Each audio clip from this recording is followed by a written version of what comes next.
Ladies and gentlemen, SideStrafe back with another dose of Armored Warfare. And today we're going to be taking a look at something a little different. This is Early Access Phase 3, and within we find some PvE content. Now, this is of course not the first time we've seen PvE in a free-to-play title, but to see it within a vehicular-based combat game, I think that's a bit different. And I suppose that if anybody was going to do it, then it would have to be Obsidian Entertainment. So how does the game's PvE system work currently? Well, it's actually quite simple. You can either choose to go it alone, as we've done within this demonstration, or you can platoon up with 4 other friends for a total of 5 players. You'll then be able to choose a difficulty setting, which seems to range from easy, medium, hard, and insane, although as of this recording, I was not able to access the insane difficulty. This could perhaps be something that needs to be unlocked over time. You'll then be presented with a mission briefing, which will outline a few objectives, usually a primary, secondary, and perhaps even a challenge. You can see these listed in the top right-hand corner of the screen currently. Note that some of the objectives are listed on the minimap for easy navigation. You'll also want to remember that when you do play PvE, that each mission is a series of different maps and objectives. So once the first map or mission is over, don't leave and go back to the garage because there's still more to do. I find that some people are not realizing this and bailing after the first mission is complete. Perhaps this is something Obsidian can address in a future patch, as I don't know if the matchmaker is intelligent enough to match you up with another player if somebody decides to drop out. On top of that, it might be a bit complicated considering some players might not want to enter a PvE situation after a mission or two have already been completed.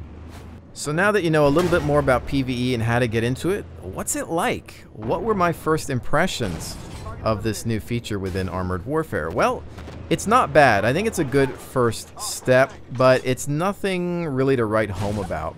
I think that this has got a lot of potential, especially considering there are a lot of individuals out there that simply don't like PvP for whatever reason. Some people just want to avoid it, and there's nothing wrong with that. So I think this provides you with an option if you, for example, like tanks, but you want something cooperative. This is not bad. However, the rewards for participating in this co-op mode are not great, at least currently, and I don't really see how you'll be able to unlock vehicles by only playing PvE. So for those of you looking for a PvE only experience, never wanting to touch PvP, I really don't know how much luck you'll have. They might, of course, tweak rewards with time, but for the moment, I just don't see how you'll be able to progress by only playing PvE, and this would of course be a game balancing concern as well. The mission that you're watching now, I believe, was medium difficulty. This was my first time in, and I just wanted to try some things out. The AI, I can't say that they were amazing. In many situations, they would just get stuck somewhere, turrets kind of turning around, not being able to figure out who they want to shoot at. However, with that said, I think that if Obsidian is attempting to mimic your average player behavior in a PvP match, then the AI is probably working as intended. The maps, as you can see, are actually pretty cool. Some of them are a little bit more linear, others are more open, as you'll see in the next bit of footage, but I love the lighting in this one. It does resemble some of the work from Ghost Fields, but I think it's a bit different. The layout at least differs. Some of the maps you might notice are just quarantined versions of ones that we have in player versus player. But all in all, I think that some of the PvE maps actually have a bit more polish in regards to aesthetics than some of the PvP ones. The lighting seems to have a different feel, and you'll see another example of that in the desert map coming up. But I love the fact that it's nighttime here. It's got this crazy moonlit vibe. All the extra lighting that you see is man-made or artificial, and it's something that we've wanted to see in a free-to-play tank game for a while. For some reason, Wargaming won't do it. War Thunder won't do it. I don't know why.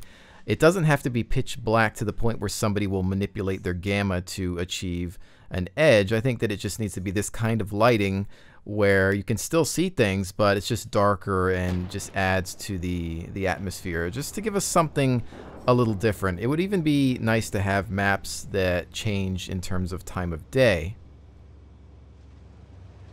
Okay, next up we have a completely different mission. This was on the North American server with a new random group. You can see that the objectives have changed, top right hand corner of the screen. The secondary in this case is actually to destroy some trucks, and I'll show you an example of that in a few minutes here. But you might also hear some faint voiceover.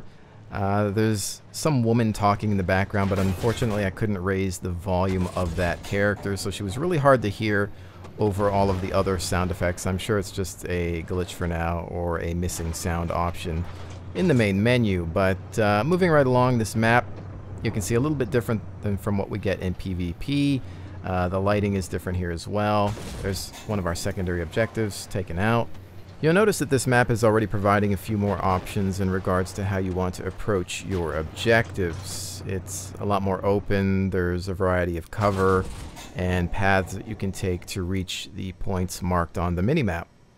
Going into concerns, I suppose I wonder how long this is going to last me. How many times am I going to want to play the same mission before it just gets stale? I guess you could say the same thing about any type of video game mode, but really here, you're not fighting challenging players. Not that you're always fighting challenging players in PvP, but here you're not fighting the human brain. And so, can the AI be good enough to maintain some sort of challenge? Does the difficulty level affect behavior, or is it only numbers, or perhaps the amount of hit points or damage that they can soak up? Can the maps be made to be dynamic? Can we get this same mission but with different objectives and places that we need to capture, or things that we need to destroy or take? Are they already dynamic and I just haven't played enough? That is a possibility. But anyways, I'm going to say that I am glad that PvE is here. I'm glad that it's an option. I think that it'll bring in some people that just don't want to have anything to do with PvP. I think it'll give us something else to do. Perhaps you had a hard day of getting steamrolled on a weekend and you just want to get away from PvP and do something with your friends. I think there's a lot that you could do with it. I think it'd be fun to maybe have specific loadouts. Maybe you want to go all American and have a couple of Abrams tanks backed up by Bradley IFVs. I think that there's a lot that you could do with this. There's some great potential, and I think if anybody can do it, it might be Obsidian. I think that they've got plenty of background in single-player storytelling, so that might actually help here. However, will it help with bots spawning in out of nowhere? There's apparently a new tank technology available to the enemy. This is, of course, caused by one of our players entering the objective, and then a event seems to have spawned in the enemy. I'm thinking that they're going to have to kind of spawn further away and drive in. Otherwise, admittedly, it just looks a bit silly and definitely immersion breaking, but hopefully they can resolve that in time. As we drive into the final objective point here, you'll also notice that some of the bots have different names above their heads, signifying their level of difficulty. You'll see something like upgraded M1 A1 or something like that, letting you know that it's maybe a tougher opponent. So it's kind of funny how you're seeing not only tanks, but RPG elements mixed with tanks and armored combat, something that I don't think I've ever seen before. It definitely has that Obsidian feel to it, and you can kind of get an idea of where they're headed. So I'm looking forward to seeing more of that, and if it lends itself to the overall game, maybe in some way your characters that you use in PvP will somehow relate to stuff that happens in PvE. I don't know. I mean, there's plenty of things that they could work with. I'm just glad to see these ideas in play. I really didn't think that we would see PvE so soon, so that's kind of a nice little treat there. I do hope that it doesn't fragment the game in some way, and that a lot of the focus still remains on PvP and balancing the core gameplay mechanics.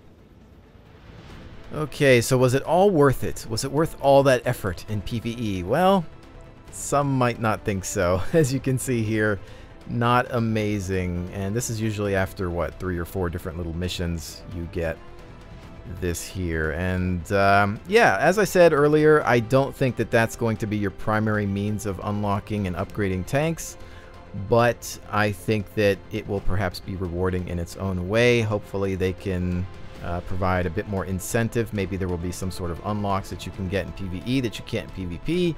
Then again, Battlefield did that, and a lot of people felt like they were forced to play the co-op mode when they didn't want to have anything to do with it. So, I don't know. Obsidian, you have your work cut out for you. But anyways, ladies and gentlemen, I really hope that you've enjoyed today's look at Armored Warfare and its PvE content. I'll have more for you in the next few days, so stay tuned, and I will definitely see you on the next one.